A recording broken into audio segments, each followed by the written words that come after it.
Students, statistics standard 12th गाला paper number 5C section.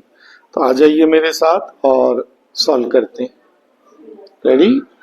तो question number 31 पहले पढ़ते हैं।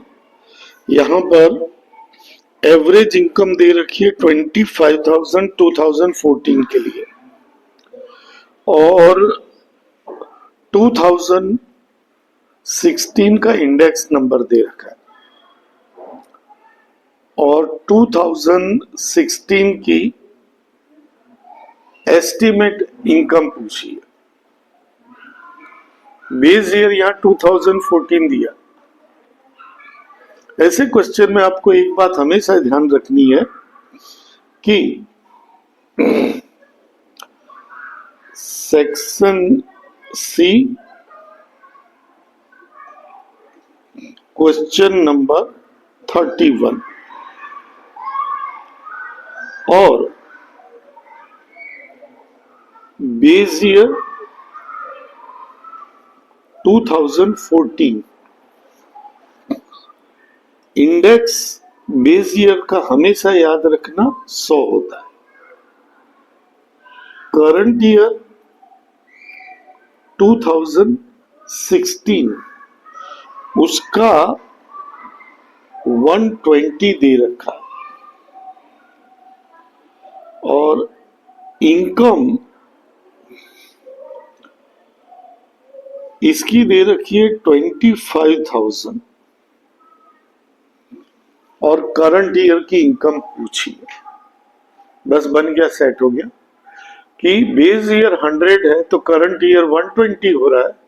तो बेस ईयर अगर 25,000 है तो करंट ईयर कितना होगा, इसमें यूनिटरी मेथड की तरह करेंगे।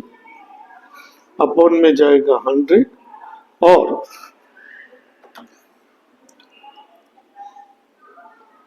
2,500 इंटू 12 तो आंसर आएगा 30,000 और फिर लिख देना है कि estimate disposal income should be 30,000। अगला क्वेश्चन आता है 32 में सीओवी दे रखा है, एसएक्स दे रखा है, एसवाई दे रखा है, आर पूछा। ये तो मेरे ख्याल से पेपर का ही सबसे इजी क्वेश्चन है, क्योंकि फॉर्मूला क्या है, COV X Y upon SX और एसवाई। अब सीओवी है 120, 12 और 15।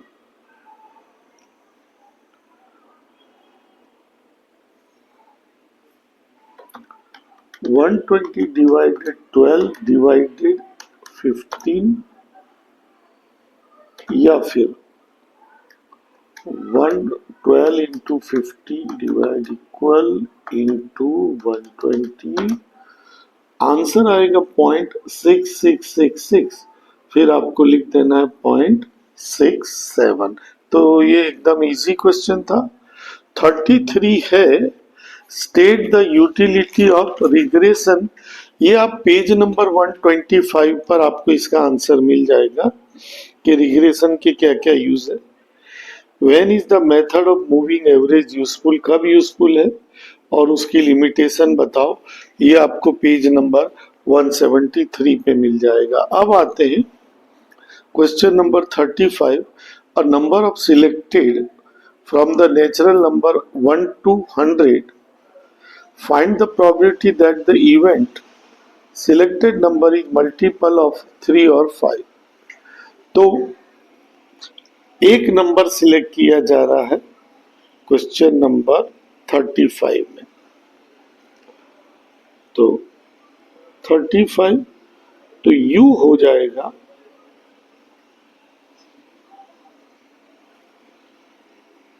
100 और इसका मतलब n बराबर होगा 100। 1 से 100 में से 1 to 100 में से if one number is selected तो total number are 100, n is equal to 100 और एक कोई भी तो 1, इसलिए टोटल नंबर होंगे 100। अब जो प्रोबेबिलिटी पूछी है वो क्या पूछा है? प्रोबेबिलिटी पूछी 3 और 5। तो हमें क्या करना है? Let the number be collected multiple bye 3 assume ए, और ए एज्यूम करके अब 3, 6, 9 ऐसे करना है और लास्ट में ऐसे करना है। 100 क्यों नहीं लिखा? क्योंकि 100 लिखने पर 3 के मल्टीप्लाई में नहीं है। 99 हमको कैसे पता चलेगा? आपको पहले 100 में डिवाइड करना है, फिर एक कम करके ऐसे चेक करना है।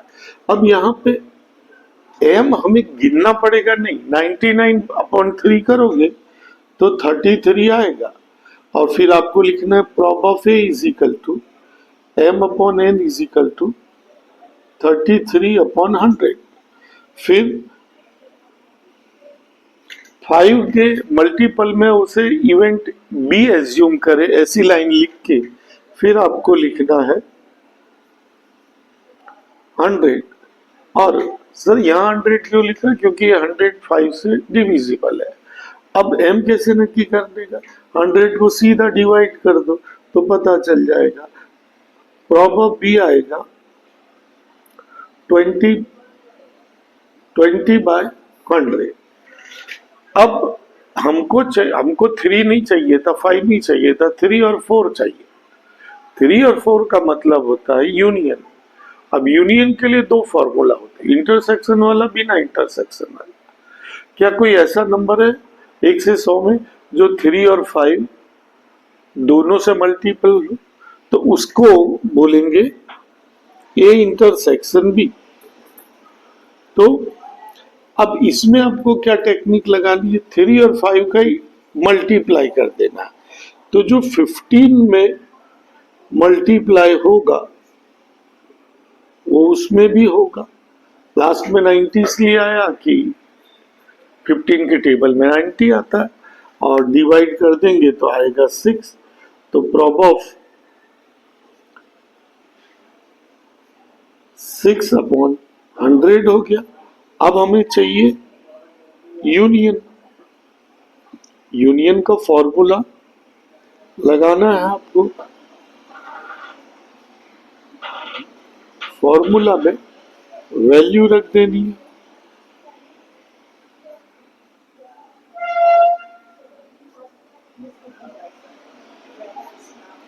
और इनको 33 + 20 - 6 47/100 आंसर आया 0.47। तो मेरे हिसाब से ये क्वेश्चन भी इजी था।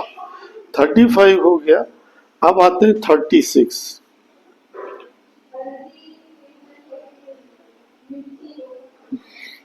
n दिया है 10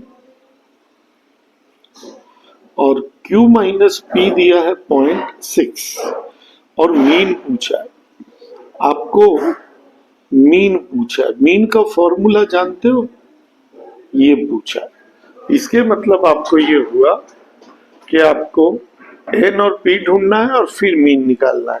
तो ये याद रखना कि ये हमको दिया हुआ है, और ये इक्वेशन हमेशा अपनी जेब में होता है।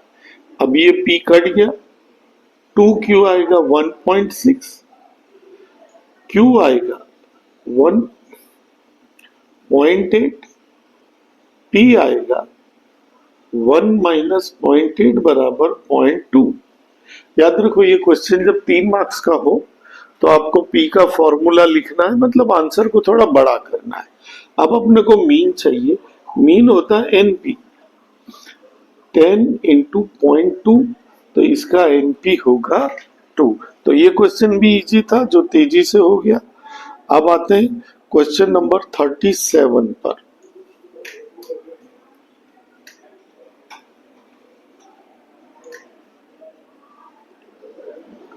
37 में k 0.5,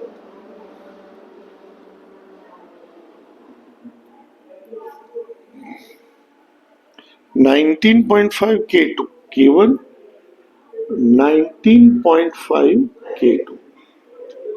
अब देखो ये जो क्वेश्चन है, ये एक्सरसाइज में ऐसे क्वेश्चन है, पर मुझे शिकायत है कि ऐसा एक भी एग्जाम्पल नहीं दिया है। अब आपको यहाँ पे ये जो दे रखा है, क्या दे रखा है कि K1 is equal to K1 comma 0.5 is equal to 19.5 K2, इस तरह से दे रखा है। तो यहाँ पे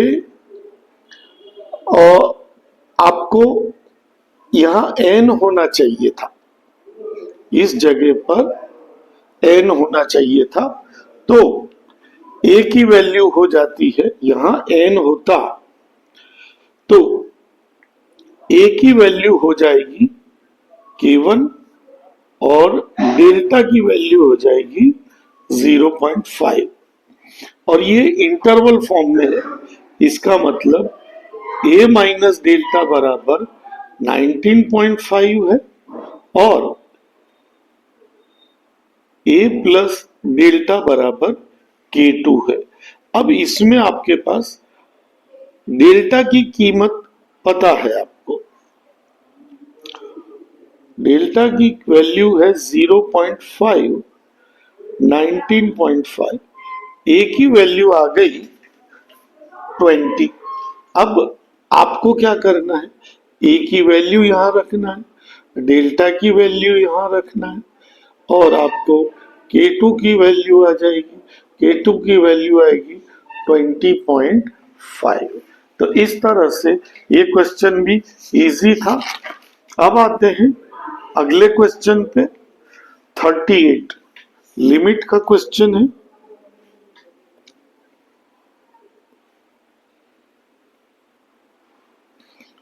उसमें x टेंस टू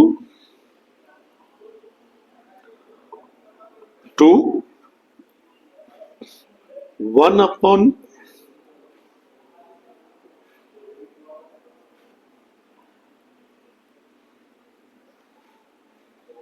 ऐसा क्वेश्चन है। मैं बता चुका हूं कई बार, x टेंस टू 2 है तो जनरली x माइनस 2 कॉमन निकलेगा। अब ये क्वेश्चन के अंदर आपको ये जो दो दे रखे फ्रैक्शन जैसे, देखना है कि इनमें कुछ ऐसा तो नहीं है कि बाजू बाजू में जो दे रखा है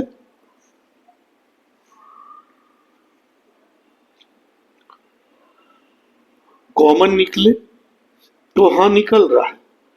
दूसरे में अगर x बाहर रखें तो x माइनस 2 कॉमन निकल रहा है, और ये x माइनस 2 है। अब आप देखेंगे तो दोनों को अगर आप मिलाने जाओगे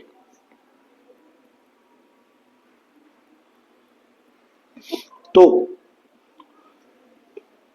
ये जो 1 है, इस 1 के अंदर आप क्या करोगे, इसको इनटू कर दोगे, किसके साथ, x के साथ। इसमें देखो x माइनस 2 है और इसमें x इंटू एक्स माइनस 2 है, तो क्या एक्स्ट्रा है, x, तो 1 से x में इंटू कर देंगे अपॉन 2 x माइनस 2। सर समझ में नहीं आया। देखो एलसीएम का जो तरीका है, एक के डिनोमिनेटर में x माइनस 2 है और दूसरे के डिनोमिनेटर में x माइनस 2 के अलावा x है, तो जिसके डिनोमिनेटर में बड़ा है वो दोनों के नीचे रखने जाएंगे तो 2 को कोई ऐतराज नहीं, 2 के तो पहले भी डिनोमिनेटर में वो था, ऐतराज किसको होगा, 1 को। तो 1 को हम बोलेंगे चिंता मत कर, एक्स्ट्रा नीचे क्या आया x, तो तेरे में x से इंटू कर देते। अब ये कट गया, यहां बचेगा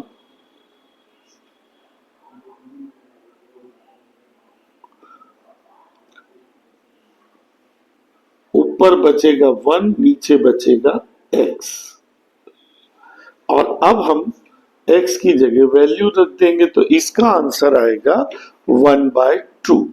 और अब आता है लास्ट क्वेश्चन 39। उसमें हमें सी दे रखा है,